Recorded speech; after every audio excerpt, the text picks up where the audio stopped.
मैं लोगों की लाइफ में एक रे ऑफ होप बनूं, ताकि लोगों की जिंदगी, लोगों का हेल्थ अच्छा बन सके। और आज हमारे पास एक ऐसा प्लेटफॉर्म है जहां हम लोगों को एजुकेट कर सके कि लोग कैसे अपने हेल्थ को अच्छा रख सके और अपनी बॉडी को रेस्पेक्ट दे सके। तो let's start with a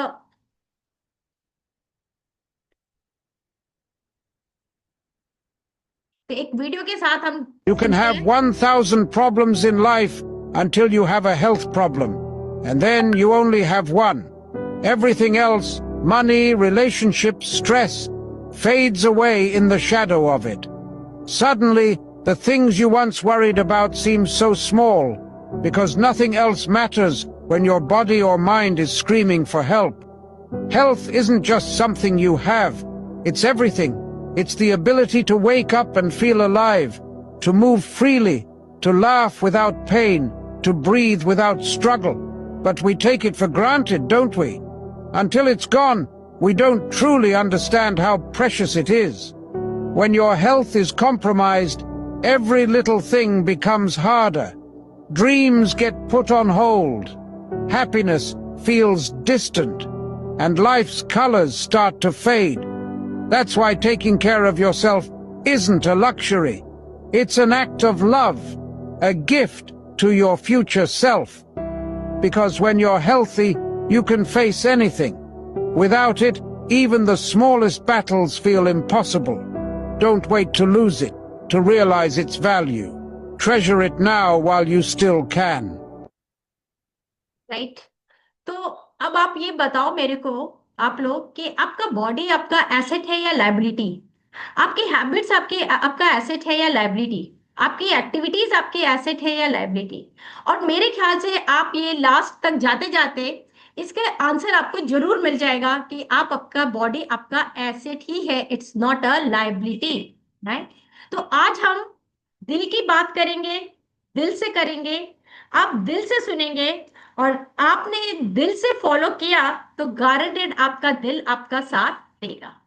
friends, आपको लगता है कि आपको जानना चाहिए कि ये हार्ट डिजीज क्यों हो रहा है और क्या है? Your doctor knows. आपको भी जानना चाहिए। हार्ट का पेशेंट सबसे ज्यादा इसी बात से डरता है कि कहीं उसे हार्ट अटैक, कार्डियक अरेस्ट या हार्ट फेलियर ना हो जाए। तो क्या करें कि ये कभी ना हो? ये रोका जा सकता है और इसका केयर कर लें। देखिए, अगर कार खराब हो गई है ना, आप नई कार लेकर आ सकते हैं, लेकिन यदि शरीर खराब हो गया ना, तो आप इसे नया नहीं ला सकते हैं। इसे ही आपको जिंदगी भर चलाना है। जैसे अनार का दाना है, अगर वो दाना निकल गया तो क्या आप उसको वापस फिक्स कर सकते हैं? एक फूल अगर अपने डाली से टूट गया तो क्या आप उसे वापस जोड़ सकते हैं? वैसे ही आप अपने शरीर को भी वापस फिक्स नहीं कर सकते हैं। तो इसके साथ कोई भी छेड़खानी ना हो, इसके लिए, और इसे हम रिप्लेस भी नहीं कर सकते हैं। तो बेस्ट थिंग क्या है?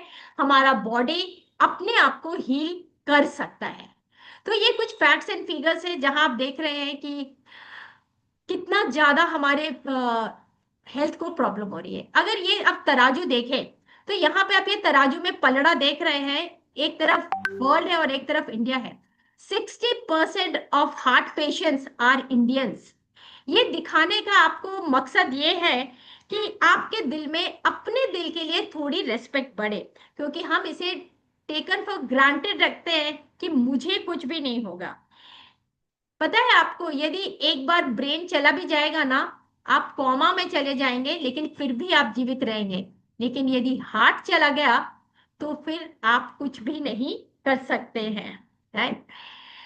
तो चलिए देखिए, नंबर वन किलर डिजीज हो गया वर्ल्ड वाइड, और डेवलपिंग कंट्रीज में बहुत ज्यादा हो गया है। मेडिसिन पे बहुत ज्यादा डिपेंडेंट हो गए और बहुत पुअर क्वालिटी ऑफ लाइफ हो गई है। यानी कि हमारा लाइफ स्पैन तो बढ़ गया है, बट हमारा हेल्थ स्पैन खराब हो गया है।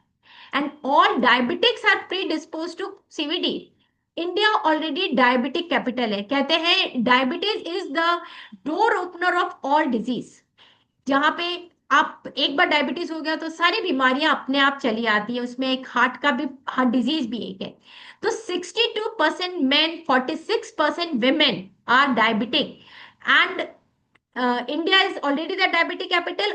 और इनको पता ही नहीं चलता है कि इनको हार्ट प्रॉब्लम है, जब तक कि इनको फर्स्ट हार्ट अटैक नहीं आ जाता। और उसके बाद पता ही नहीं है कि वो सरवाइव करेंगे या नहीं करेंगे। राइट। एक बार एक छोटा बूढ़ा व्यक्ति हॉस्पिटल में झूले में झूल रहा है और मस्त से गुनगुना रहा है। तभी नर्स आती है और उस व्यक्ति से पूछती है कि सर आप इतने खुश क्यों हैं, क्या कारण है।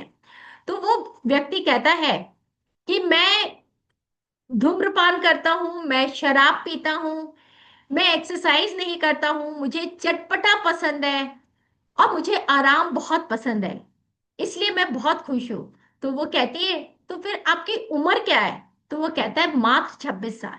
यानी कि हार्ट अटैक अब ऐसा नहीं है कि जब आप 50 के हो जाएंगे तभी आपको प्रॉब्लम आएगी। ये young hearts are in danger zone too. इसका मतलब ये हुआ कि आज आप यहाँ बैठे आपको कोई प्रॉब्लम नहीं है, तो आगे भी जाके प्रॉब्लम नहीं हो। आप ध्यान से इस सेशन को अटेंड करिएगा और ये सीखिएगा कि आप अपने हार्ट को हमेशा कैसे जिंदा दिल बना करके रख सकते हैं। तो इसमें आज हम क्या क्या सीखेंगे, हमारा हार्ट क्या करता है, हार्ट डिजीज क्या होता है, हा, किस कारण से हार्ट में प्रॉब्लम आती है, हार्ट अटैक क्या होता है, और कैसे इसे हम अवॉइड कर सकते हैं। तो हमारा हार्ट क्या है, एक vital organ, very very important organ of our body, the most hard working muscle of our body is working second by second वो काम कर रहा है, वो कभी पॉज नहीं ले रहा। और वो कब से धड़क रहा है, जब आपका जन्म नहीं हुआ था, जब आप अपनी माँ की कोख में थे तब से ये धड़क रहा है, कभी पॉज नहीं लिया है। सोचिए अगर ये पॉज ले लेगा तो क्या होगा।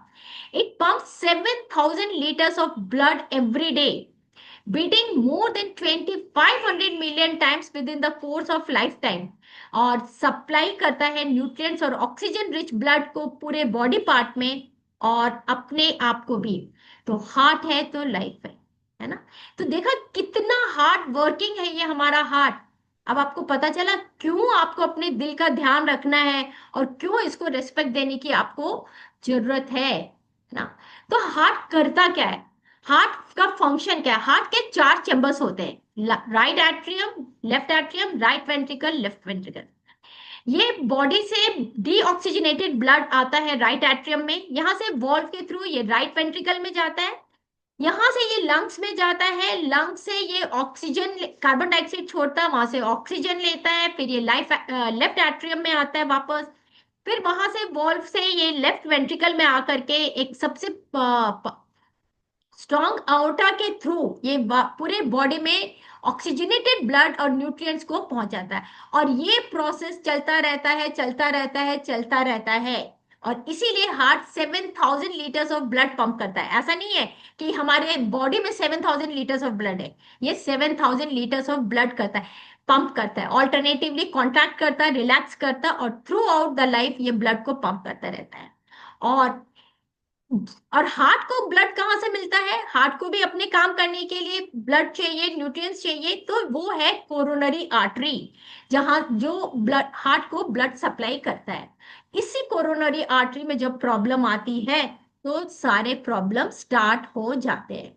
तो प्रॉब्लम क्या स्टार्ट होता है, एथेरोस्क्लेरोसिस यानी प्लेक का जमना, कोरोनरी आर्टरी डिजीज जो आर्टरी में जैसा कहा कि आर्टरी में प्रॉब्लम आ जाती है, जिसको जो हार्ट को सप्लाई कर रहा मसल्स, उसी में यदि ब्लॉकेज आ गया तो वो कोरोनरी आर्टरी डिजीज हो जाता है। सो 100 में से 98 लोगों को यही दो मेन प्रॉब्लम होती है, बाकी 2% होता है valve defect, hole in the heart, heart enlargement. तो ये आखिर ब्लॉकेज कैसे आता है, प्लेक क्यों होता है, इसके बारे में हम बात करते हैं। आप सबने नाम सुना है कोलेस्ट्रॉल, और आप क्या जान सोचते हैं, आप ये सोचते हैं कि कोलेस्ट्रॉल सबसे खराब चीज है जो हार्ट को प्रॉब्लम करता है, बट ऐसा नहीं है। ये कोलेस्ट्रॉल हमें चाहिए, एवरीबडी नीड्स कोलेस्ट्रॉल। इसका फंक्शन है, ये क्या काम करता है, ये सेल मेम्ब्रेन बनाता है, विटामिन डी बनाता, हॉर्मोन्स बनाता है जो हमारे बॉडी को चाहिए, और इट्स ब्लड में ये सर्कुलेट करता रहता है। लेकिन एक चीज है कि जब आप इसका टेस्ट कराएंगे लिपिड प्रोफाइल तो आपको पता चलेगा कोलेस्ट्रॉल का लेवल कैसा है। ज्यादा कोलेस्ट्रॉल हो गया, टू मच कोलेस्ट्रॉल, तो ये आर्टरी में डिपॉजिट हो जाता है in the form of plaque और ब्लॉकेज करता है। तो अगर आपका कोलेस्ट्रॉल लेवल 200 से कम है, 200 से कम है तो नॉर्मल है, अगर 200 से 240 39 तक है तो ये बॉर्डर लाइन में है, और 240 से ज्यादा है तो ये घातक है, राइट। और ये आपको पता ही नहीं चलता, अगर आपने अपना लिपिड प्रोफाइल टेस्ट नहीं कराया तो आपको पता ही नहीं चलेगा, unless no it gives no symptom till heart attack. जब अटैक आता है तब जाके पता चलता है कि कोलेस्ट्रॉल लेवल बढ़ा हुआ है, right. So without cholesterol we can not exist, but with elevated cholesterol we may not exist. अब कोलेस्ट्रॉल कहां से मिलता है, इसका सोर्स क्या है? इसका सोर्स है लीवर। हमारे बॉडी में लीवर 80% कोलेस्ट्रॉल बनाता है, और फूड से हमें 20% कोलेस्ट्रॉल मिलता है। लीवर जितना कोलेस्ट्रॉल बनाता है that is sufficient for our body, हमें उससे ज्यादा की जरूरत नहीं है। हम फूड से भी 20% ले सकते हैं, बट हम फूड से बहुत ज्यादा लेते हैं, यही जो ज्यादा है वही हमारे आर्टरीज में जा करके जमता है। अब ये कोलेस्ट्रॉल क्या है? It's a fat lipid. और ब्लड क्या है? वाटर। तो जैसे पानी में घी फ्लो नहीं कर सकता है, ऐसे ही ब्लड में कोलेस्ट्रॉल अपने काम करने के लिए मूव नहीं कर सकता है। तो ब्लड को मूव करने, कोलेस्ट्रॉल को मूव करने के लिए दो तरह के कैरियर है, दो तरह की गाड़ी है। एक को कहते हैं एचडीएल, दूसरे को कहते हैं LDL. HDL is high density lipid and LDL is low density lipid. तो एचडीएल है मजबूत गाड़ी एंड एलडीएल है कमजोर गाड़ी। अब एलडीएल इतना कमजोर है कि जब ये मूव करता है ब्लड वेसल में तो ये चलते चलते कहीं भी टकरा जाता है, और जब ये टकराता है तो वहां पे ये कोलेस्ट्रॉल को डिपॉजिट कर देता है, जमा कर देता है। और ये धीरे धीरे जमने लगता है और यही प्लेक का फॉर्मेशन करता है, इसीलिए कहते हैं एलडीएल कोलेस्ट्रॉल कम होना चाहिए। एचडीएल कोलेस्ट्रॉल क्या है? Good cholesterol. ये बड़े अच्छे से मजबूत गाड़ी है जो आराम से जाता है और आर्टरीज को भी क्लीन करते हुए जाता है, कोलेस्ट्रॉल को लेता हुआ जाएगा और आर्टरी को भी, हमारे आर्टरीज को भी क्लीन करता चला जाता है। और ये कोलेस्ट्रॉल हमें कहाँ से मिलता है? Only from animal source. हम जो एनिमल फूड खाते हैं, milk, egg, meat, mutton and whatever all animal sources, उनसे हमें मिलता है। कोई भी प्लांट सोर्स में कोई भी कोलेस्ट्रॉल नहीं होता। अगर आपको मार्केट में कोई चीज मिल रही है जिसमें जो फूड प्लांट्स वेजिटेबल सोर्स का है और उसमें लिखा कोलेस्ट्रॉल फ्री है, तो डेट इज वो लोग भ्रम में डालने के लिए आपको लिखते हैं। सिर्फ हमें एनिमल सोर्स से ही कोलेस्ट्रॉल मिलता है। और एक और तरह का फैट है दैट इज कॉल्ड ट्राइग्लिसराइड। ये कोलेस्ट्रॉल का छोटा भाई है जो कहाँ मिलता है? ड्राई फ्रूट्स और ऑयल्स में। और ये कहाँ दिखता है? आपके किचन के टाइल्स में, एग्जॉस्ट फैन में। अगर आप उसको साफ नहीं करते हैं तो क्या होता है? वो ऑयल जम जाता है। ये ऑयल आप हर वक्त यूज करते हैं, तीनों टाइम यूज करते हैं, रोज यूज करते हैं, ये आपके टाइल्स में जाके चिपक जाता है। अगर आपने इसे नहीं साफ किया तो क्या होगा? ये और ज्यादा वहां पे जम जाएगा। यही ऑयल जब हमारे ब्लड वेसल में जा करके जम जाएगा तो आप सोचिए कि क्या होगा। और क्या होगा? तो आप देखो, ये देखिए, ये है हमारा नॉर्मल आर्टरी, और ये है हमारा आर्टरी में जब प्लैक लिपिड डिपॉजिट होने लगता है। तो देखिए, ये एक दिन में प्लैक डिपॉजिट नहीं होता है ना। इसको डिपॉजिट होने में कई साल लगते हैं, ये बचपन से ही ये स्टार्ट हो जाता है। प्लैक बनने का प्रोसेस एक दिन में शुरू नहीं होता है। एक बच्चा जब बड़ा होता है ना तो वो जो भी फैट लेता है वो उसके ग्रोथ में काम आता है, और उसके बाद जब उसका ग्रोथ बंद हो जाता है तो वो फैट, यानी कि अभी अगर आप देखें तो आज के समय में लोगों के एक या दो बच्चे होते हैं, है ना। They are called pampered child, बहुत पैम्पर्ड होते हैं। हम अपने बच्चों को खुश करने के लिए उनको पिज्जा, बर्गर, उनको रिवॉर्ड में देने के लिए वो जो चाहते हैं, कोल्ड ड्रिंक्स चाहते हैं, कुरकुरे चाहते हैं, ले चिप्स, जो भी चाहते हैं हम उनको देते हैं। तो जो हम एक्स्ट्रा फैट उनको देते हैं, अब उनका ग्रोथ नहीं हो रहा है तो अब वो एक्स्ट्रा फैट क्या होगा? वो कहाँ जमेगा? अंदर या बाहर? कहीं भी नहीं जमना चाहिए, है ना। और ना अंदर ना बाहर, राइट। और इसी प्रोसेस, इसी जमने के प्रोसेस को कहते हैं एथेरोस्क्लेरोसिस। 80% तक जब ये प्लैक जमता है तो इट्स ओके, लेकिन 80% से यदि ये ज्यादा हो जाता है तो ये हमारे हेल्थ, हार्ट हेल्थ के लिए रिस्की हो जाता है। फिर एक और चीज है, जैसे कहते हैं हम लोग फ्री रेडिकल, और इसका होता है ऑक्सीडेशन। फ्री रेडिकल एक अनस्टेबल मॉलिक्यूल। ये फ्री रेडिकल एक ऐसा भक्षक है जो हमारे हेल्दी सेल्स को खाता है। और ये जब अनस्टेबल हो जाता है, और ये फ्री रेडिकल और एंटीऑक्सीडेंट जो ऑक्सीडेशन को दूर करता है, एंटीऑक्सीडेंट जब इनका डिसबैलेंस होता है, तो ये हमारे हेल्दी सेल्स को, हेल्दी टिश्यूज को डैमेज करता है, और कैंसर और हार्ट अटैक जैसी बीमारियां होने लग जाती है।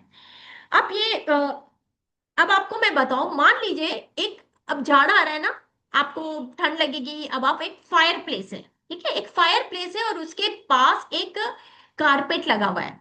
उस फायर प्लेस से चिंगारी निकलती है, और वो चिंगारी उस कारपेट पे गिरती है, तो क्या एक दिन में उस कारपेट पे होल होता है? नहीं। वो बार बार जब चिंगारी गिरती रहती है तो उस कारपेट में होल होने लगता है। यही फ्री रेडिकल, हमारा जो ब्लड का इनर लाइनिंग है ना, वो बहुत स्मूथ है, बहुत चिकना है। जब ये फ्री रेडिकल जाता है हमारे ब्लड वेसल में, और जैसे ये होल कर दिया कारपेट में, ऐसे ही हमारे ब्लड वेसल में जाकर के ये जमता है, जाके होल कर देता है। और यदि वहां ऑलरेडी वो एलडीएल कोलेस्ट्रॉल पड़ा हुआ है, तो वो उसके साथ जम के एलडीएल कोलेस्ट्रॉल को ऑक्सीडाइज कर देता है, और वो और ज्यादा होल क्रिएट होने लगता है। अब आपने कभी गौर किया है कि लाइक आपके घर में टाइल्स है और वो एकदम स्मूथ है, और आप उसमें कुछ भी डालो तो वो एकदम तुरंत साफ हो जाएगा। लेकिन मान लीजिए उस टाइल्स में एक गड्ढा हो गया है, तो क्या होगा, कुछ दिन के बाद वहां पे कचरा जमने लगता है। तो सेम वे, अब ये फ्री रेडिकल और ये एलडीएल ये मिलकर के हमारे आर्टरी में होल करते हैं, और वहां पे प्लैक जमने लगता है, फिर जो भी आता है, लिपिड आता, फैट आता, सब जमने लगता है। अब हमारे घर के बाहर एक कूड़े का ढेर लगा हुआ है, तो कुछ दिन के बाद आप क्या देखोगे, सभी कोई वहां आकर के कूड़ा डालने लगता है, और कूड़े का ढेर बढ़ता चला जाता है। सेम वे हमारे आर्टरीज में भी जब ये बढ़ने लगता है, तो धीरे धीरे वहां बहुत सारे फैट और सब कुछ जमने लगते हैं, और फिर क्या होता है, एक प्लैक बड़ा होते चला जाता है। अच्छा, अब आप देखो एक चीज, एक नोट की गड्डी है, ठीक है, उस नोट की गड्डी में रबर बैंड लगा हुआ है, और वो रबर बैंड बहुत टाइट हो गया है। अब रबर बैंड ना टूटे इसके लिए आप क्या करोगे? अगर वो ना टूटे तो आपको एक काम करना, आप उसमें और रबर बैंड नहीं डालोगे, सॉरी, और रुपए नहीं डालेंगे, और कोशिश करेंगे कुछ और रुपए को हम बाहर निकाल, सेम, ताकि रबर बैंड ना टूटे। तो सेम वे अभी हमारा प्लैक बढ़ रहा है ना। अब इस प्लैक को अगर रोकना तो हमें इसको, ताकि ये रप्चर ना हो, बट अब हमारा इतना ज्यादा फ्री रेडिकल, ये फ्री रेडिकल हमारे पास कहाँ से आता है, हमारा, हम जो प्रोसेस्ड फूड खाते हैं, हम जो खाना खाते हैं, पोल्यूशन है, स्मोकिंग है, इन सारी चीजों से ये फ्री रेडिकल आता है। अब ये जो हमारे शरीर में रोज जा रहा है, और ये जा करके हमारे ब्लड वेसल के इनर लाइनिंग को डैमेज कर रहा है, वहां पे प्लैक फॉर्म कर रहा है, और धीरे धीरे ये प्लैक क्या होता है, बड़ा होते चला जाता है। अब एक और चीज, आपके शरीर में चोट लगती है तो क्या होता है, चोट लगने के बाद एक पपड़ी जम जाती है, ब्लड क्लॉट हो जाता है ना, पपड़ी जम जाती है, किस लिए? अगर वो पपड़ी नहीं जमेगी, क्लॉट नहीं होगा ब्लड का, तो ब्लड जो बहुत ज्यादा फ्लो कर जाएगा। फिर क्या पपड़ी आपके शरीर में जमी रहती है? नहीं। अगर पपड़ी जमी रहती तो आज हमारा शरीर पूरा पपड़ी का बन जाता है ना, क्योंकि हम बचपन में इतना दौड़ा भागी के, इतना खेल कूद के, तो ये पपड़ी जमी रहती। लेकिन अब ये पपड़ी, चूंकि ये फट, पपड़ी हट जाता है, तो सेम में अब ये इतना ज्यादा प्लैक जम गया है कि अब ये, इसके ऊपर एक सेल मेम्ब्रेन आ जाता है, और ये सेल मेम्ब्रेन अब रप्चर कर जाता है, और यहां से ब्लड क्लॉट होता है, और ये यहाँ पे रास्ता रोक देता है, और ये ब्लड का फ्लो रुक जाता है। अब ये अगर उस आर्टरी में हुआ जो हमारे हार्ट को ब्लड सप्लाई कर रहा था, तो वो क्या होगा, कोरोनरी आर्टरी डिजीज हो जाएगा, और वहां से हमारे मसल्स वीक होने लगेंगे, और उस प्रॉब्लम को हम कहते हैं एंजाइना। यानी कि जब पेन, हेवीनेस हमारे लेफ्ट साइड ऑफ चेस्ट में आने लगता है, तो दैट इज एंजाइना। बहुत ये बढ़ जाता है जब हम वॉक कर रहे हैं, कुछ काम करते हैं, लेकिन जब हम रेस्ट करते हैं तो ये आराम मिलता है। ये पेन स्प्रेड हो जाता है हमारे लेफ्ट आर्म में, नेक में, जॉ, बैक में। खाना खाने के बाद ये प्रॉब्लम ज्यादा आ जाता है, बहुत अनइजीनेस लगता है, सांस लेने में दिक्कत होती है, पसीना आ जाता है, burning sensation in the centre of chest. ये सारे प्रॉब्लम्स हमें आने लग जाते हैं, और ये 15 मिनट्स तक कम से कम बना रहता है। अगर ऐसा कंडीशन आपके साथ आए, तो आपको इसको इग्नोर नहीं करना है, फास्ट एक्ट करना है और मेडिकल हेल्प आपको लेना है। तो इसका मतलब अगर अभी आपने इतना देखा तो आप एक चीज तो समझ गए कि हार्ट अटैक खुद से नहीं होता है, ये क्रिएट किया जाता है। But there is a hope. उसके पहले आपके मन में आ रहा होगा, ये बता तो रही है पर मुझे क्यों होगा, और वाकई में आपको नहीं होना चाहिए। लेकिन कुछ चीजें हैं जो आपके कंट्रोल में नहीं है ना। वन इज जेनेटिक प्रीडिस्पोजिशन, यानी कि यदि आपके जीन्स में है, आपके मम्मी को, आपके पापा को, आपके ब्रदर सिस्टर किसी को भी यदि हार्ट प्रॉब्लम आई है, तो आपको भी हो सकता है। हो सकता है आपका जीन्स, उनका लीवर ज्यादा कोलेस्ट्रॉल फॉर्म कर रहा था तो आपका भी लीवर ज्यादा कोलेस्ट्रॉल फॉर्म करेगा। पर एक अच्छी बात यह है कि आपको पता है कि आपके फैमिली में प्रॉब्लम है तो आप उसको प्रिवेंट कर सकते हैं। मेन अगर आपका एज 45 से ज्यादा है, और विमेन अगर आपका 55 से एज ज्यादा है, तो आपका भी चांसेस है हार्ट हार्ट प्रॉब्लम आने का। फीमेल को आफ्टर मेनोपॉज ये प्रॉब्लम ज्यादा आती है, क्योंकि ओवरस यूट्रस का ओवरी यूट्रस का रिमूवल हो जाता है, थोड़ा सा प्रॉब्लम आ जाता है, और ओवरस यूट्रस ओवरी यूट्रस रिमूव हो जाता है, और एस्ट्रोजन हार्मोन का प्रोडक्शन बंद होता है, एक सुरक्षा कवच बंद हो जाता है, और फीमेल को ये प्रॉब्लम, हार्ट प्रॉब्लम आ सकती है। तो 10 में से 9 पेशेंट्स मेन होते हैं जिनको ये प्रॉब्लम आती है।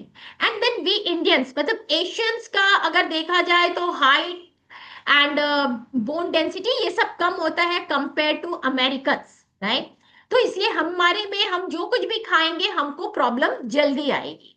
और जैसा मैंने बात किया, ये हार्ट डिजीज का जो बीज है वो बचपन से ही डाल दिया जाता है। क्यों? क्योंकि जैसा मैंने बताया कि हम, हमारे बच्चे आज के समय में बहुत पैम्पर्ड हो गए हैं। हम उनकी सब इच्छा पूरी करते हैं, उनको पिज्जा बर्गर, उनको खुश करने के लिए वॉट एवर दे वांट उनको देते हैं। तो आज आप अगर देखेंगे ना, स्कूल गोइंग अधिकतर बच्चे ओवरवेट हो गए हैं। क्यों? क्योंकि वो इनएक्टिव हो गए हैं। मम्मी पेरेंट्स का इतना ज्यादा प्रेशर है, इस कोचिंग उस कोचिंग, इतना पढ़ाई पढ़ाई इतना ज्यादा हो गया है कि उनके पास एक्सरसाइज करने का टाइम ही नहीं रह गया है। And then there are environmental insults, urbanisation, यानी कि हम जब ये शहरों में जो रहने लग गए हैं ना, तो हमारा एक स्टेटस सिंबल है कि हम वीक में एक बार तो रेस्टोरेंट में हमें खाना खाना ही चाहिए, right. And then sudden change in lifestyle, कैसे हमारा लाइफस्टाइल चेंज हो गया है? हर हाथ में मोबाइल, हर रूम में टीवी, और हर चीज ईएमआई में। तो ये से हमारा लाइफस्टाइल चेंज हो गया है। एंड देन फ्रूट्स और वेजिटेबल्स में बहुत ज्यादा केमिकल्स और इंसेक्टिसाइड्स का छिड़काव हो गया है ताकि वो बहुत जल्दी बड़े हो जाए। काफी दिन, आज कल ही मैं इनसे कह रही थी, आज हर सब्जी 12 महीना मिल रहा है। कोई भी के कुछ पत्तेदार सब्जियों को छोड़कर अगर आप देखोगे तो हर फल सब्जी आजकल 12 महीना मिलने लग जाता है ना। तो क्यों? क्योंकि इतने केमिकल्स के साथ उनको प्रिजर्व कर दिया जाता है। और एनिमल फूड में बहुत एंटीबायोटिक्स और हॉर्मोन्स दिए जाते हैं, तो वो भी हमारे शरीर को बहुत नुकसान करते हैं। तो ये जो हार्ट डिजीज का प्रॉब्लम है ना, ये एक प्रॉब्लम नहीं है, बहुत सारे problems, it's interwoven. It's like high BP है, हाई कोलेस्ट्रॉल, एलिवेटेड लिपिड, जैसा अभी हमने बात किया था, लिपिड का बढ़ना, ब्लड का गाढ़ा हो जाना, आर्टरीज में inflammation, irregular heartbeat, homocysteine का बढ़ जाना, smoking, alcohol, obesity, high triglyceride, stress, depression, lack of intrinsic pay, ये एक बहुत बड़ी चीज है। कहते हैं ना, दवा से ज्यादा दुआ की जरूरत होती है ना। हमें गॉड पर फेथ होना चाहिए कि हमारा हेल्थ अच्छा बना रहेगा। लेकिन हम क्या करते हैं ना, हम जिससे भी मिलते हैं हर एक को बताते फिरते हैं, मुझे डायबिटीज हो गया, मुझे बीपी है, मुझे थायराइड है ना। बहुत प्राउडली ये चीज लोगों के साथ शेयर करते हैं अपनी सारी बीमारियों को। And then you know what happens, power of spoken words हो जाता है। और पावर ऑफ स्पोकन वर्ड से क्या हो जाता है? ये सारी बीमारियां हमारे शरीर में ज्यों की त्यों बनी रहती है। Then hypothyroidism, lack of omega 3, lack of fruits and vegetables, and lack of fibre. पता है आपको, फाइबर सबसे ज्यादा कौन खाता है आपके घर पे? आपका डस्टबिन। हम हर चीज का छिलका निकाल करके यूज करते हैं, है ना। तो हमारे खाने में बिल्कुल भी फाइबर नहीं होता है। हमारे बच्चे को अगर फ्रूट्स खाने की इच्छा नहीं है तो हम जूस देना प्रेफर करते हैं, उनको जूस बना के देते हैं। कहते हैं 4 मौसम्बी के जूस की अपेक्षा अगर आपने आधा मौसम्बी भी अपने बच्चे को खिलाया ना, तो it is much better, right. अब देखिए, सचमुच में आपका हार्ट रो रहा है, क्यों? क्योंकि इतना ज्यादा एथेरोस्क्लेरोसिस हो गया, प्लेक इतना ज्यादा जम गया due to triglyceride, hypertension, homocysteine, high LDL, low HDL, and then block हो रहा है क्योंकि क्लॉट बन रहा है। क्लॉट क्यों बन रहा है? क्योंकि फाइब्रिनोजेन बढ़ जा रहा है, पल्स रेट बढ़ रहा है, सीआरपी बढ़ रहा है, सीआर रिएक्टिव प्रोटीन। इन सारी चीजों के बारे में हम आगे बात करेंगे, आपको निवारण भी बताएंगे। और एक प्रॉब्लम आती है वेरिकोज वेन्स। अगर आपने देखा हो, एंकल के पास नीचे पैर में ब्लू वेन्स हो जाते हैं, गुच्छा सा जम जाता है, बहुत लोगों के पैरों में ये प्रॉब्लम आती है, ब्लू वेन्स बन जाते हैं। क्यों होता है ये? क्योंकि ब्लड वापस फ्लो नहीं कर पाता है। देन इनडाइजेशन फीलिंग रहती है, चेस्ट पेन एंड सांस लेने में प्रॉब्लम।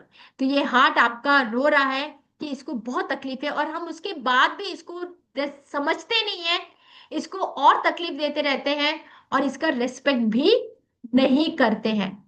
तो कैसे अवॉइड करेंगे हम हार्ट अटैक? लेकिन अगर अब हमें प्रॉब्लम आ ही गई, तो कुछ ट्रीटमेंट्स तो होते ही हैं। अब हमारे पास एक एम्बुलेंस आ जाता है, फिर वो एम्बुलेंस हमें ले जाता हॉस्पिटल, और हॉस्पिटल्स में बहुत भीड़, जहां आप इतने हॉस्पिटल्स खुल रहे हैं, और आप देखोगे उन हॉस्पिटल्स में भीड़ है।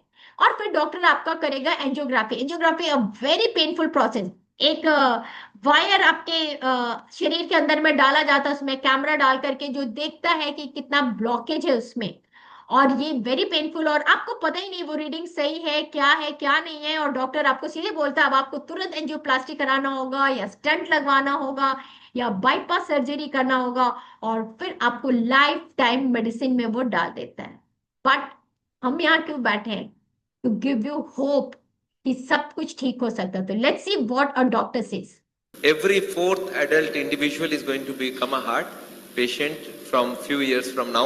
और इंडिया ऐसे में भी वर्ल्ड में अभी टॉप मोस्ट है हार्ट की बीमारी में। सबसे ज्यादा हार्ट की बीमारी इंडिया में है। और मैं समझता हूँ ये बीमारी, सबसे इंपॉर्टेंट बात है, ये प्रिवेंटेबल है। ये बीमारी को रोका जा सकता है, इसको क्योर किया जा सकता है, और वो भी पूरे बॉडी को इंज्योर करे बगैर, बिना ऑपरेशन के, बिना बाईपास, बिना एंजियोप्लास्टी के। वाह, राइट, अच्छा लगा ना सुन के? सो देर इज अ होप कि आपको ये कुछ भी चीर फाड़, कुछ भी अपने बॉडी को कुछ भी नहीं करना पड़ेगा, और आप स्वस्थ हो सकते हैं। तो इसके लिए आपको कुछ चीजें छोड़नी पड़ेगी, और कुछ उसका निवारण सॉल्यूशन हम आपको बताते जाएंगे। कितने लोगों ने सुना है, पढ़ा है, cigarette smoking is injurious to health? सबने पढ़ा है ना? स्मोकिंग इतना डेंजरस है जैसे कि प्लेन से बिना पैराशूट के कूद जाना। It is so harmful, so it's a legal weapon to kill at will. अच्छा, एक सरफेस है जो एकदम सूखा है, ड्राई है ना? आप उसमें कुछ भी डालेंगे वो वहां नहीं चिपकेगा।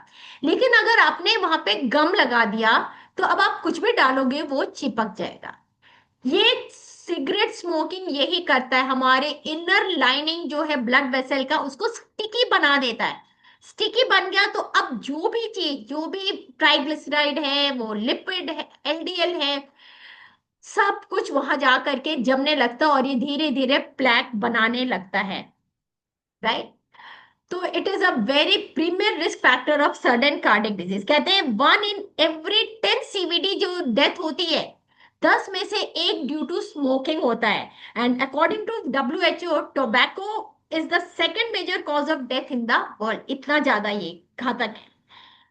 और अगर आप जर्दा खा रहे हैं, गुटखा खा रहे हैं, तो वो भी आपके मुंह से एब्जॉर्ब हो जाता है, और वो भी प्लेक फॉर्मेशन में बढ़ावा देता है। एंड अगर आपके पास कोई खड़ा है जो स्मोक नहीं कर रहा, यानी जो पैसिव स्मोकर्स हैं, उनका तो 30% चांस हार्ट डिजीज का बढ़ जाता है। तो प्लीज डोंट स्मोक अगर आपके पास कोई है। राइट? और ये आप स्मोक करते हो तो आपका हार्ट अटैक का प्रॉब्लम 2 to 3 टाइम्स बढ़ जाता है। और स्मोकर्स अंडर एज 50, उनको 5 times more likely to die of heart disease. तो कट स्मोकिंग, है ना? Don't smoke. और दूसरों के बगल में तो बिल्कुल भी स्मोक मत करिए। So nothing makes up for the damage cause by smoking. और सिंपल सा चीज है, get adequate vitamin C 100 mg per day minimum, जिससे कि आप स्मोकिंग के नेगेटिव इफेक्ट को रोक सकते हैं। एंड देन स्ट्रेस, है ना? कहते हैं चिंता चीता के समान है ना? And worry kills man more than work. तो ये स्ट्रेस से, जैसे ही आपका स्ट्रेस बढ़ता है ना, आपका बीपी ऑटोमेटिकली 50% बढ़ जाता है ना। और जो लोग स्ट्रेस में होते हैं ना, उनकी टेंडेंसी क्या हो जाती है, जब उनका स्ट्रेस होता है तो वो ड्रिंक करने लगते हैं, स्मोक करने लग जाते हैं, वो कुछ भी प्रोसेस्ड फूड वगैरह खाने लग जाते हैं, उनकी नींद खत्म हो जाती है। और ये सारे कारण है ऑलरेडी जो कि हार्ट प्रॉब्लम के कारण है, और ये उनका रिस्क बढ़ाता चला जाता है। तो फिजिकल स्ट्रेस इज ओके, ठीक है, चलो फिजिकल है, आप काम ज्यादा कर रहे हो, बट प्रॉब्लम कहाँ आती है, मेंटल एंड इमोशनल स्ट्रेस में। मेंटल स्ट्रेस यानी कि किसी ने हमारा ego hurt, sorry, mental stress ये हो गया, हम दूसरों को खुश करने के लिए ईएमआई में सब कुछ लेकर के आ गए, राइट। और इमोशनल स्ट्रेस क्या हो गया, हमारा ईगो हर्ट हो गया। तो देखिए, जब हमारा स्ट्रेस का लेवल बढ़ता है तो बॉडी एड्रेनलिन हार्मोन सिक्रेट करता है। ये हार्मोन पहले फाइट और फ्लाइट के रेस्पॉन्स को बढ़ाता है। यानी जब हमारे एक वक्त था जब हम लोग गुफा में रहते थे, हमारे पूर्वज, तो उस समय अगर शेर आ गया तो या तो वो शेर से लड़ते थे या वो भागते थे। तो जिस समय ये हार्मोन बढ़ता है तो बॉडी रिस्पॉन्स में लीवर क्या करता है, फैट सिक्रीट करता है, और वो फैट जो है वो फाइट और फ्लाइट के कंडीशन में, यानी दौड़ा भागी में, वो फैट यूज अप हो जाता था। अब आज के समय में जब हमारा मेंटल स्ट्रेस और इमोशनल स्ट्रेस बढ़ रहा है, तो हम कोई फाइट और फ्लाइट वाली चीज तो कर ही नहीं रहे हैं, ना हम दौड़ रहे हैं ना भाग रहे हैं। तो क्या हो रहा है, ये जो फैट हमारे बॉडी में ब्लड स्ट्रीम में चला गया, ये फैट यूजअप नहीं हुआ, और ये फैट जा करके जम गया, और ये प्लैक फॉर्मेशन में हेल्प करने लगा। जब आपका स्ट्रेस बढ़ने लगता है तो आपको एंजाइटी होने लगता है, आपका हार्ट रेट बढ़ने लगता है। एंड ये जब क्रॉनिक एक्यूट स्ट्रेस होने लगता है तो हमारे लो ऑक्सीजन का लेवल बहुत कम होने लग जाता है, जिससे कि हमारा हार्ट बीट जो है वो इरेगुलर हो जाता है। इवन ब्रेन में भी स्टिमुलेशन बहुत अनइवन हो जाता है, जिसकी वजह से हार्ट बीट हमारा बहुत अनइवन हो जाता है। तो स्ट्रेस को कम करने के कुछ उपाय जो बता रही हूँ, इससे आपको रिलीफ करा। तो झगड़ा कम, चिल्लाना कम, गुस्सा कम कर दीजिए, और म्यूजिक, मेडिटेशन, म्यूजिक अच्छे रिलैक्स करिए, अपने आप को म्यूजिक से रिलैक्स करिए, मेडिटेट करिए, अच्छी नींद लीजिए, अपने डे को प्रॉपरली प्लान आउट करिए, टाइम को मैनेज करिए, प्रॉपर न्यूट्रिशन और एक्सरसाइज करिए, और अपने हेल्थ स्ट्रेस को दूर करिए, राइट। तो जैसा, और ये स्ट्रेस सिर्फ और सिर्फ आप ही के कंट्रोल में है, आप ही उसको कम कर सकते हैं। And then there is obesity. Obesity को कहते हैं मदर ऑफ ऑल डिजीज। इससे सारे प्रॉब्लम्स आते हैं, लेकिन इतने प्रॉब्लम्स आते हैं, लेकिन अब क्या कहा जा रहा है कि ओबेसिटी को ही डिजीज डिक्लेयर कर दिया जाए। क्यों? क्योंकि 33% rise in heart disease due to obesity. अब आप मान लीजिए आपके घर में एक पंप है, वाटर पंप, राइट, और वो 4 तल्ला तक ही पानी चढ़ा पंप कर सकता है। अब आपने घर बना लिया 10 तल्ले का, तो क्या वो मोटर, वो पंप कर पाएगा आप 10 तल्ले तक? नहीं, वो नहीं कर पाएगा। सेम वे हमारा बॉडी, हमारा हार्ट जो है वो एक आइडियल वेट के लिए बना है। अब अगर आप अपने हार्ट, हमारे हार्ट को डबल वेट दीजिए, हमारे हार्ट का साइज कितना है, एक फिस्ट के बराबर है ना? बच्चों में थोड़ा फिस्ट के बराबर होता है और हमारे में थोड़ा सा बड़ा रहता है। तो अब अगर हम उसको डबल वेट दे दिए तो आपको क्या लगता है, वो सही से पंप कर पाएगा? नहीं, वो सही से पंप नहीं कर पाएगा, इसीलिए प्रॉब्लम आती है, इसीलिए 33% राइज इन हार्ट डिजीज हो गया है। और एक और चीज है ना, अब आप ओबीस तो है, आपका ये मोटापा कहाँ पे ज्यादा है, आप एप्पल शेप है या पेयर शेप है? एप्पल शेप ज्यादा खाता है, एप्पल शेप यानी आपका पेट ज्यादा बढ़ा हुआ है, और पेयर शेप क्या हो गया, अगर आपका बैक साइड यानी हिप का पार्ट ज्यादा है। तो आप कब रिस्क जोन में हैं? अगर आप रिस्क जोन से बचना चाहते हैं तो आपका मेन के केस में आपका वेस्ट टू हिप रेशियो जो है वो 0.9 से कम होना चाहिए, और आपका वेस्ट मेजरमेंट 101 सेंटीमीटर, मतलब 100 सेंटीमीटर से कम होना चाहिए। विमेन के केस में वेस्ट टू हिप रेशियो 0.85 से कम होना चाहिए, और वेस्ट रेशियो 89 सेंटीमीटर से कम होना चाहिए।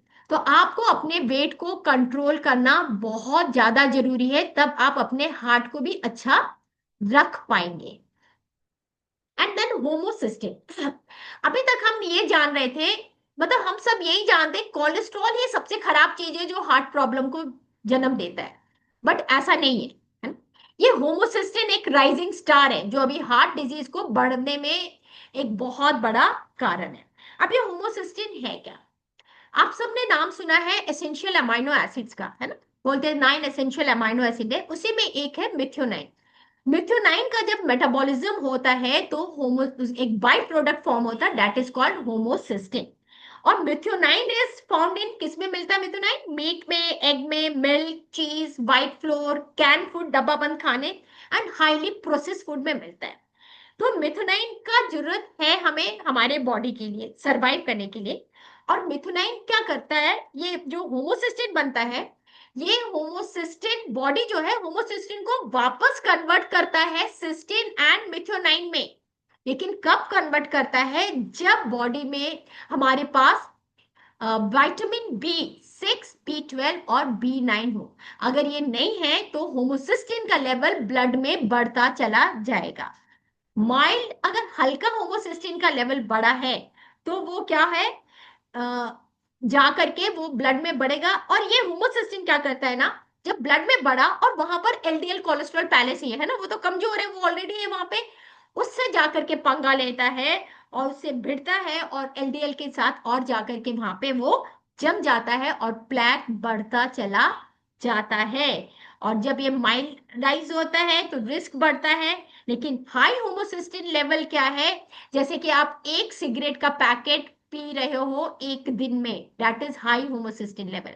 तो 15% का हार्ट अटैक और स्ट्रोक की जिम्मेदार एलिवेटेड होमोसिस्टिन लेवल है।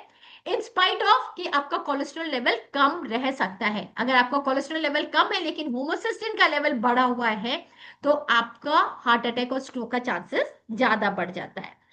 और इसे आसानी से ठीक किया जा सकता है। सबसे बड़ी चीज है सिर्फ कैसे, आप अगर आपके खाने में आप B6, B12 और फॉलिक एसिड ले रहे हैं तो। And then there is chronic inflammation. Inflammation क्या है? आ, अगर आपके हाथ में कट आया, ठीक है, तो आप क्या देखोगे, वो कट आने के बाद वहां पे थोड़ा लाल हो जाता है, वहां थोड़ा स्वेलिंग आ जाता है, वहां वो गर्म हो जाता है, रेड हो जाता है, वो टेंडर हो जाता है ना? तो ये इन्फ्लेमेशन होता है। ऐसे ही सेम इन्फ्लेमेशन हमारे ब्लड वेसल में भी होता है। तो ये फूलता है, तो ये अंदर भी जितना बाहर फूलता है ये अंदर भी फूलता है। तो इन्फ्लेमेशन के दौरान क्या होता है, हमारा ब्लड वेसल भी फूलता है।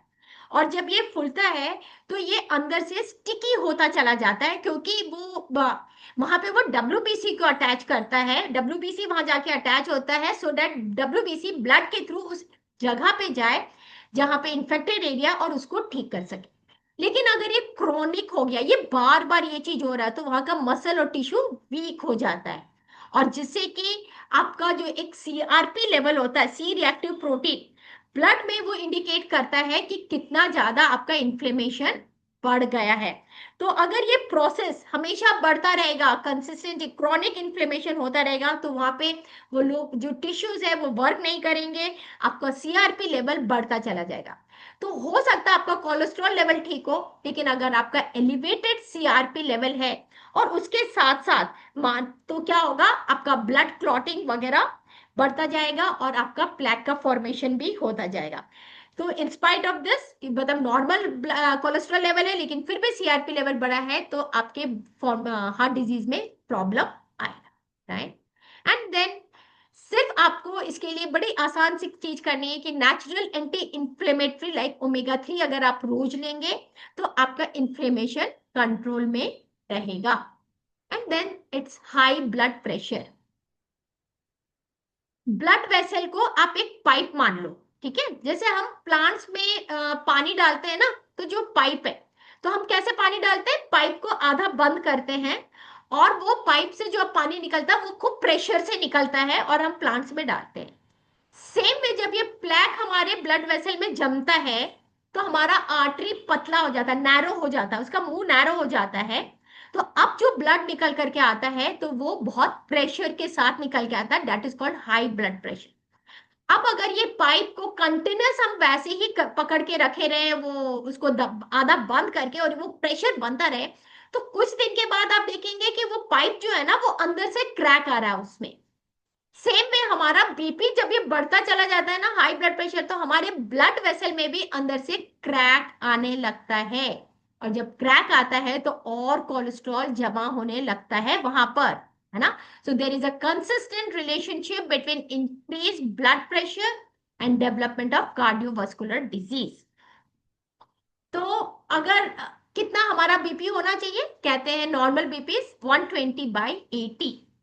लेकिन अगर आप 40 to 70 ईयर्स के बीच में है, तो आपका अगर 20 mm भी ऊपर का और 10 mm भी नीचे का अगर बढ़ गया है, तो आपका हार्ट डिजीज का प्रॉब्लम डबल हो जाएगा। अगर आप 50 साल के ऊपर हो गए हैं और आपका बीपी नीचे का 75 जो भी रहे, 80 जितना भी रहे, लेकिन अगर ऊपर का 140 mm से ज्यादा हो गया है, तो फिर आप बहुत ज्यादा रिस्क में हैं। और यदि आप 55 के ऊपर हैं और आज आपका नॉर्मल है, लेकिन आपका चांसेस रहेगा बीपी होने का due to hardening of the arteries. ये जो पाइप है ना, आप देखते हो ना, वो पाइप फिर बहुत हार्ड हो जाता है। तो ये बार बार ब्लड के फ्लो से, हाई ब्लड प्रेशर की वजह से हमारा आर्टरीज भी हार्डन होने लगता है। तो इसीलिए आपका प्लैक अगर जमता रहा तो आपको धीरे धीरे फिर बाद में आगे जाकर के बीपी हो जाएगा। एक और चीज है, बीपी का मेडिसिन लेते लेते 20 से 25 साल के बाद हमारा हार्ट थक जाता है, उसके मसल्स वीक होने लगते हैं, उसको एक्स्ट्रा एनर्जी की जरूरत होती है। तो what you have to do is check your BP regularly, reduce salt intake, है ना। कुछ लोगों की आदत होती है, उनको अपने खाने में अचार भी चाहिए, पापड़ भी चाहिए, भुजिया भी चाहिए, मिक्सचर भी चाहिए। एंड कुछ लोग तो ऐसे हैं जो फ्रूट्स और सलाद में भी नमक चाट मसाला डाल करके खाते हैं। तो डोंट डू दैट, है ना। उसको आपको रिड्यूस करना है सॉल्ट इनटेक को। एंड आपका जो हार्ट मसल्स वीक हो रहा है बीपी की दवाई खाते खाते, उसको जो एक्स्ट्रा एनर्जी चाहिए, क्यों वो, क्योंकि आपका हार्ट मसल्स आपके पैदा होने के पहले से काम कर रहा है। अब वो इतना थक गया है, तो वो थक रहा है, तो उसको एनर्जी चाहिए, उसके लिए आपको चाहिए कोएंजाइम Q10।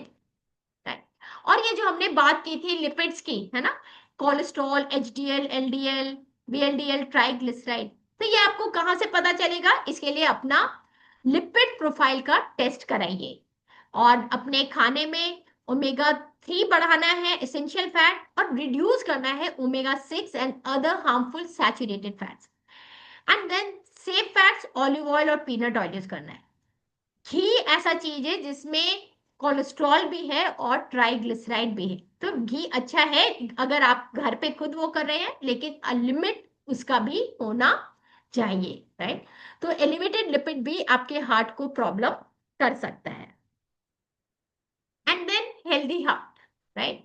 आपको रेगुलर एक्सरसाइज करना है। पता है, जब आप एक्सरसाइज करते हो ना, तो आपका heart 10 times more blood pump करता है।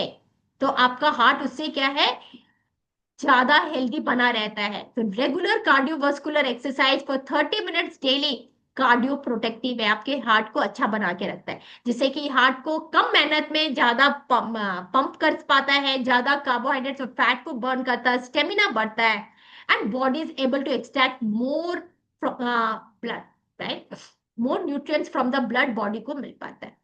अब आप कहोगे मेरे पास तो समय नहीं है ना। मुझे पता है मैक्सिमम लोगों का यही प्रॉब्लम है, दे से, बट ठीक है, टाइम नहीं है, वेट फॉर डॉक्टर्स कॉल, जब वो आपको कहेंगे। पर मैं आपको कुछ सॉल्यूशन दे रही हूँ। मान लो आपके पास टाइम नहीं है, पर कुछ एक्टिविटीज है जो आप कर सकते हो। क्या कर सकते हो? अब आप जहाँ काम पे जा रहे हो अपने डेस्टिनेशन पे, तो आप अपने गाड़ी स्कूटी को हाफ किलोमीटर 1 किलोमीटर दूर पार्क करिए, पैदल जाइए। आप सीढ़ियां चढ़िए, एलिवेटर और लिफ्ट का यूज मत करिए। आप जब आप फोन में बात कर रहे हैं तो वॉक करिए, टीवी देख रहे हैं तो स्क्वाट करिए, लंजेस करिए, है ना। और उसके अलावा आप ट्रॉली मत खींचिए, आप उसको वेट को, लगेज को अपना उठा करके चलिए। सो देर आर मेनी वेज जहां आप अपने बॉडी को एक्टिव बना करके रख सकते हैं। और अगर आप एक्सरसाइज करेंगे तो रेगुलर, अगर आप 15 मिनट्स में ब्रिस्क वॉकिंग रोज करते हैं, तो आपका हार्ट का 15% रिडक्शन हो जाएगा आपके हार्ट डिजीज के भी। राइट। तो फिर आपको अपने हार्ट को स्ट्रेंथन करना है ना। हमारा अल्टीमेट गोल क्या है, हमारा हार्ट स्ट्रेंथन रहे, वीक नहीं होना चाहिए। तो गेट मूविंग। तो your heart is a muscle, है ना, ये मसल है ना, और बहुत स्ट्रॉन्ग मसल है। और एक्सरसाइज इसको स्ट्रेंथन करता है। अपने डायबिटीज और बीपी को कंट्रोल रखें, quit smoking, limit alcohol intake, lose weight, don't stress too much, regular annual health checkup कराइए, stop limit oily fatty processed and junk food. अगर आपको ऑलरेडी बीपी है तो बिल्कुल भी ऑयल बंद कर दीजिए, स्टॉप ऑयल एकदम। अब आप बोलोगे बिना ऑयल के खाना कैसे बनाए, उसमें तो कोई टेस्ट ही नहीं आएगा। तो अभी आप क्या करो, आप सिर्फ इमेजिन करो, एक चम्मच है आपके हाथ में और उस चम्मच में तेल है, और आप उसको पी के देखो और फिर बताओ कि उसका टेस्ट कैसा है। फ्रेंड्स, ऑयल में कोई भी टेस्ट नहीं है, सारे टेस्ट हर्ब्स और स्पाइसेस में है, मसालों में है ना। आप उसको यूज करिए, हमारे पास बहुत अच्छे अच्छे स्पाइसेस और हर्ब्स है। ऑयल को बिल्कुल भी बंद कर दीजिए। And don't over eat, small and frequent meals are better. खासकर लेडीज, वो सुबह इतनी व्यस्त रहती ना कि उनके पास टाइम ही नहीं होता सुबह ब्रेकफास्ट करने का। तो वो क्या करते, लंच में ही वो एक ही बार वो, मतलब उनका ब्रेकफास्ट और लंच दोनों होता है। सो दे ओवर ईट, है ना। तो वो काम हमें नहीं करना है। So this is the way you, and then eat heart healthy foods. Heart जो आपके हार्ट के लिए अच्छा है क्या है, eat 7 to 9 servings of fruits and vegetables, ये रोज खाइए। फाइबर इंक्लूड करिए अपने फूड में, है ना। फाइबर क्या करता है, फाइबर को हम कहते हैं ऑर्गेनिक झाड़ू का काम करता है। वो फैट को के ऑब्सॉर्प्शन को डिले करता है, फैट और कोलेस्ट्रॉल को वो कंट्रोल करता है। एंड ईट ऑर्गेनिक फूड, जो हम कह रहे थे ना कि आजकल सब फल सब्जियों में खूब केमिकल्स, पेस्टिसाइड, इंसेक्टिसाइड्स का छिड़काव हो गया, तो उसके बिना जो फल सब्जी मिलती है ऑर्गेनिक फूड, उसको यूज खाइए। अपने खाने में ओमेगा 3 विटामिन बी कॉम्प्लेक्स को बढ़ाइए। सॉल्ट और शुगर इनटेक को कम करिए। एंड देन रेगुलर अपना चेकअप कराइए। अगर आप 30 साल के ऊपर हैं तो एनुअल चेकअप कराना बहुत जरूरी है, पूरे बॉडी का एनुअल चेकअप कराइए। यदि आपको कोई प्रॉब्लम है तो हर 6 मंथ्स में अपना चेकअप कराइए। अपने बीपी, शुगर, कोलेस्ट्रॉल लेवल को मॉनिटर करिए। पता है, अगर आपने चेकअप कराया तो क्या होगा, आप यू टर्न ले सकते हैं। अदरवाइज इन जनरल हमने देखा है जिनका अचानक उनको हेल्थ, लोगों को हेल्थ प्रॉब्लम आती है और फिर वो डॉक्टर के पास जाते हैं, डॉक्टर उनका चेकअप कराने के लिए बोलता है, टेस्टिंग के लिए बोलता है, तो उसमें उनको देखते हैं कि सीधे बीपी 200 आ गया, शुगर सीधे 500 पहुंच गया है, कोलेस्ट्रॉल सीधे मोर देन 300 पहुंच गया है ना। अगर आप रेगुलर चेकअप कराते रहेंगे तो आप अपनी लाइफ को बचा सकते हैं, क्योंकि आप यू टर्न ले सकते हैं। And don't skip annual heart screenings. So it is said prevention is always better than cure. कुछ न्यूट्रिएंट्स आपको चाहिए आपके हेल्दी हार्ट के लिए, जैसे कि हमने बात की थी ना, आपके होमोसिस्टिन लेवल को कम करने के लिए vitamin B6, B12, folic acid. Garlic चाहिए टू रिड्यूस एलडीएल कोलेस्ट्रॉल, है ना, जो कि ऑक्सीडाइज हो जाता है, जो कि कमजोर गाड़ी है, उसको कम करने के लिए गार्लिक चाहिए। जो इन्फ्लेमेशन हो जा रहा आर्टरीज को, आपके ब्लड बीपी को कम करने के लिए, आपके ब्लड क्लॉट को कम करने के लिए यू नीड ओमेगा 3। ओमेगा 3 एक ऐसा चीज है जो आपके ब्लड के कंसिस्टेंसी को प्रॉपर बना के रखता है, यानी कि ना ब्लड को गाढ़ा होने देता है, ना आपके ब्लड को वो पतला होने देता है। तो it's such an important fatty acid. Then polyphenols and green tea, ये आपके कोलेस्ट्रॉल को कम करता है। सोया आइसोफ्लेवोन, ये कोलेस्ट्रॉल कम करता है, ब्लड शुगर कम करता है, आपके वेट को कम करने में हेल्प करता है।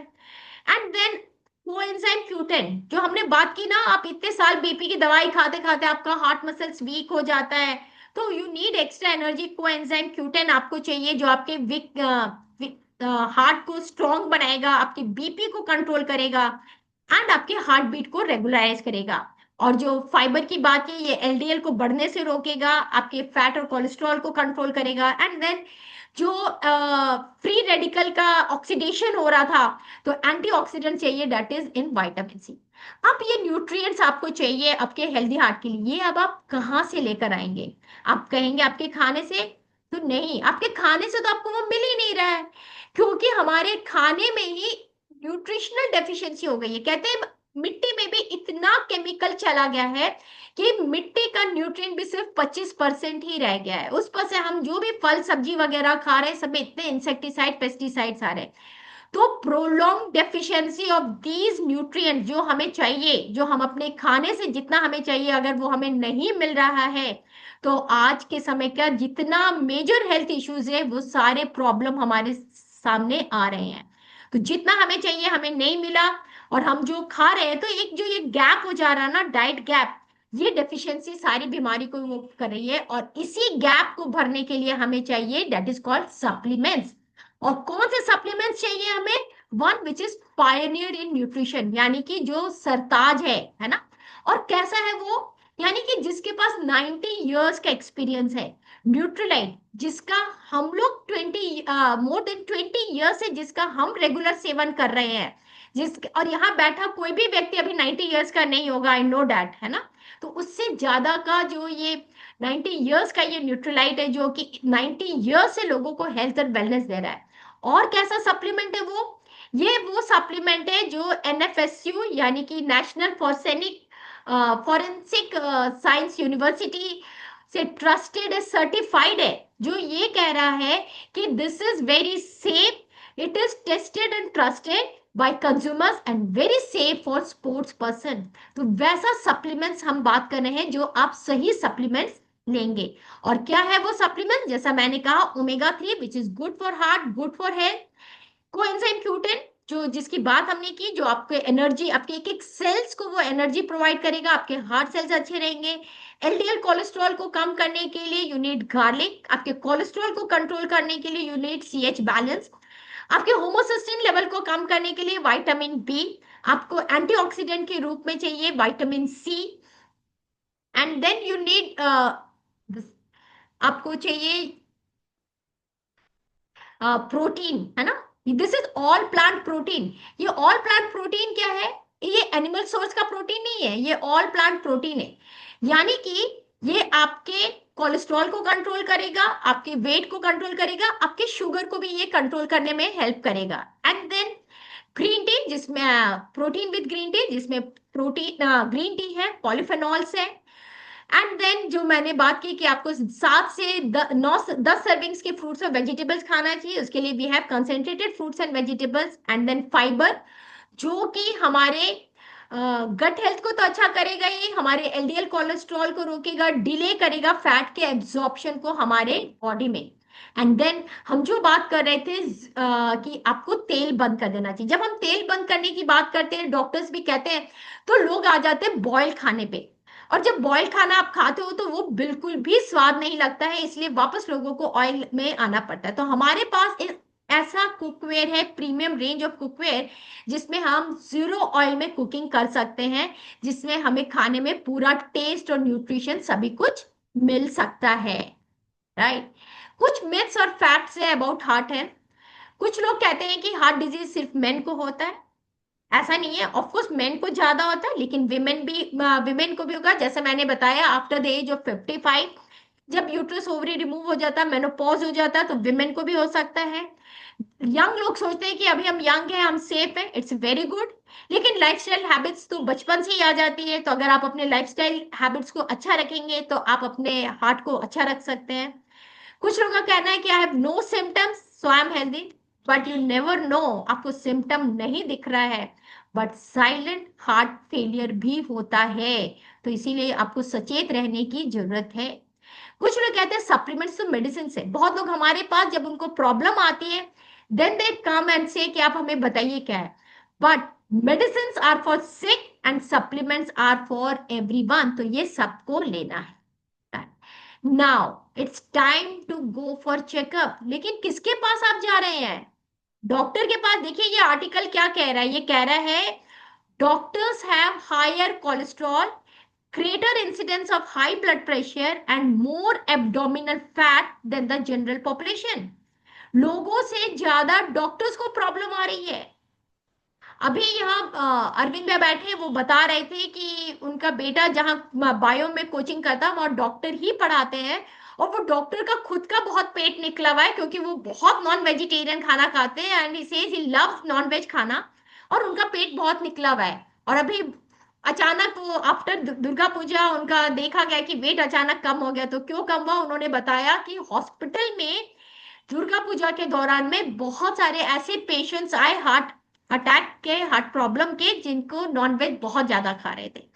तो अब चूंकि इतना ज्यादा प्रॉब्लम बढ़ रहा है तो डॉक्टर के पास टाइम ही नहीं है कि वो आपको बता सके, है ना। तो जो डॉक्टर खुद का ध्यान नहीं रख सकते वो आपको क्या बताएंगे। And so it's time to think now और नेवर, है ना। और बहुत आसान है एक प्रेस्क्रिप्शन में मेडिसिन फटाफट लिख देना, पर डॉक्टर्स के पास इतना टाइम भी नहीं है कि वो आपको मोटिवेट कर सके, आपको एजुकेट कर सके कि आपको क्या खाना है, आपको क्या चेंजेस लाना है, आप कैसे क्या एक्सरसाइज करेंगे। They don't have time. तो उसी की वजह से क्या हो गया, हम सिर्फ मेडिसिन पर डिपेंडेंट हो गए हैं। और मेडिसिन क्या कर रहा है, हमारे ऑर्गन्स को डैमेज कर रहा है। मेडिकल साइंस में बीपी हार्ट के पेशेंट्स का बढ़ना इज नॉट एन सक्सेस, है ना, इट्स अ फेलियर। इतने डॉक्टर पेशेंट्स बढ़ते चले जा रहे हैं, इतने डेथ होते जा रहे हैं रेगुलर। तो इसलिए बहुत जरूरी है हमें खुद को एजुकेट करना कि हम कैसे अपने हार्ट के प्रॉब्लम को अच्छा रख सकते हैं, हम कैसे अपने हार्ट को हेल्दी बना करके रख सकते हैं। डॉक्टर मैक्यूली क्या कहते हैं, वो कहते हैं कि मेडिसिन के बिना भी काम चल सकता है, बट दैट इज अनप्रॉफिटेबल, है ना।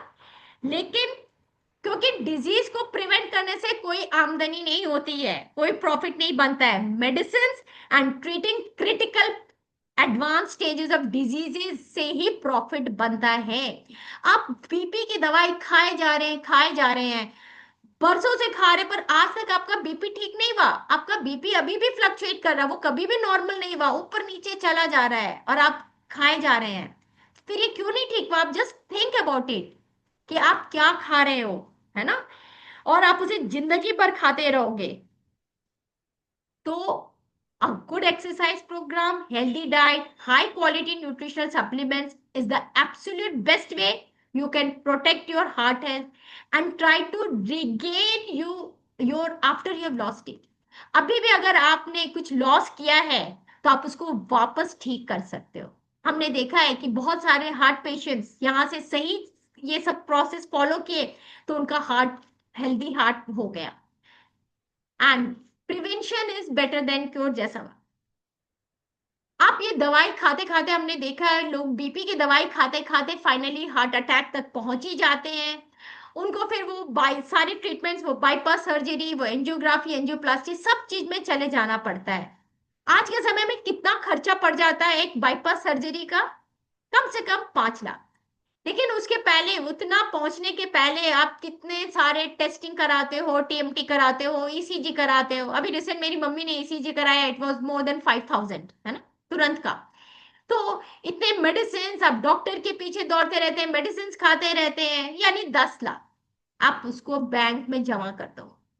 और उससे आप सप्लीमेंट्स जो हमने बताया है वो हेल्दी, आप अच्छे सप्लीमेंट्स खाते रहिए, आपका चॉइस है, right. So now you can empower yourself, take charge of your heart health. अपने फैमिली को एनकरेज करिए, eat better and stay active. You know, अगर पेरेंट्स अपने एक्सरसाइज करेंगे तो बच्चे भी फॉलो करेंगे। पेरेंट्स ही नहीं करते हैं तो आप बच्चे को कहाँ से सिखाओगे। तो डू योरसेल्फ, पहले आप करिए। जो आप अपने बच्चों को बताना चाहते हैं ना, पहले आप करिए। आप बच्चों को कह रहे हैं टीवी देखते हुए नहीं खाना है, आप पहले बंद करिए। आप कह रहे हैं कि जंक फूड, प्रोसेस फूड ज्यादा नहीं खाना, तो पहले आप बंद करिए, right. So awareness plus action is prevention, and together we can beat heart disease. So healthy heart is happy life. And with this, I'm done. Thank you. And back to our host, Anjana.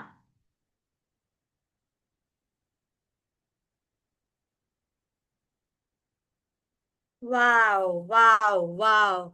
Thank you so, so very much, ma'am, to give your so precious time और इतने hot topic को आपने इतना easily cover कर दिया। और यहाँ screen पे जितने बैठे लोग हैं, मैं उनसे एक क्वेश्चन पूछना चाहती हूँ कि क्या आपके कोई भी नियर एंड डियर या नोन पर्सन में आपने सुना है कि किसी को हार्ट अटैक हो गया, सोते सोते उठा नहीं, या अभी जस्ट ऑफिस पहुंचे थे, हार्ट अटैक आ गया। कल ही तो हम मिले थे और आज ऐसा हो गया। क्या हमने सुना है कि नहीं? 100% हर किसी के पास होगा यस आंसर, राइट? कि इतने चैलेंजेस आ रहे हैं, पर ये चैलेंजेस मैम ने इतनी खूबसूरती से क्यों होता है वो भी बताया, ये कैसे होता है वो भी बताया, और कैसे प्रिवेंट कर सकते हैं विदाउट मेडिकेशन। इतनी सुंदर तरह से आपके सारे मिथ को क्लियर किया, आपके बोलते हैं ना क्वेश्चंस का आंसर दे दिया। So can we have a very good round of applause to ma'am? Thank you so very much ma'am, आपने इतनी सुंदर तरह से आपने ये टॉपिक को एक्सप्लेन किया। तो आई आस्क जिन जो भी इस सेशन में प्रेजेंट हुए और अपना लाइफ का 45 मिनट्स दिए, क्या आप